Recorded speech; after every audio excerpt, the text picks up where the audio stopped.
This is Broken Heart single malt whisky out of Queenstown, New Zealand.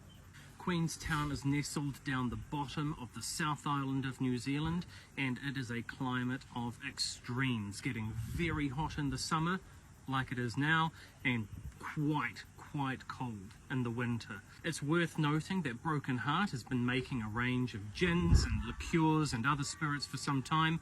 This is the first release of their whisky, which has been maturing for 6 years.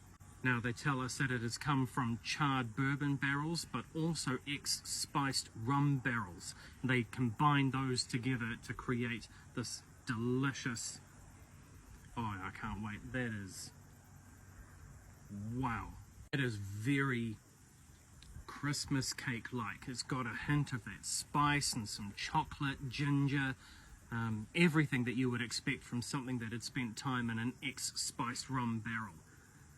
But the bourbon influence also brings in a big hit of vanilla. There's this lovely sweetness going on. It's only 40% ABV. That's 80 proof for the American friends. Wow. I don't know of any other New Zealand whiskies at the moment that are playing around with ex-spiced rum casks. And with this being as good as it is, I don't know, maybe this will open up the door to more.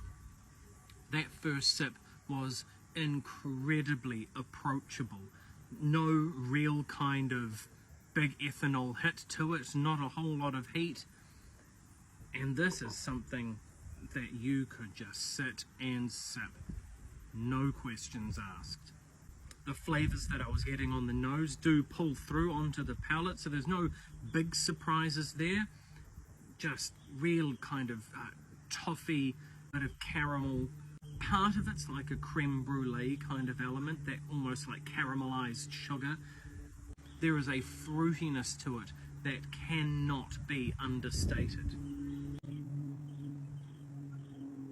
Very much is like that fruit mix that you would put into a fruit cake. There's all kinds of cherry, sultana, raisin, maybe a bit of something else, a bit more like a plum almost, a bit gingery.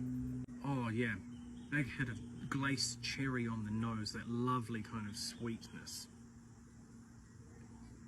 This is incredible. It's a beautiful enough whiskey that you can sit out here in the summer sun and give it a good sip and just be happy. I haven't added water to this, and I don't feel like I need to. There is nothing to stop you from pouring 2 very large fingers into a tumbler with a big ice cube and just having an absolute whale of a time. If you are new to the idea of whiskey full stop, or you're looking for something approachable and affordable to get into the New Zealand whiskey category, this is it. Retailing for around $90 for a 700ml bottle. This was fruity, sweet, approachable, delectable. This is absolutely something that you could enjoy this summer, or any hot time of year for that matter. But what a cracking example of a New Zealand single malt whiskey. Cheers.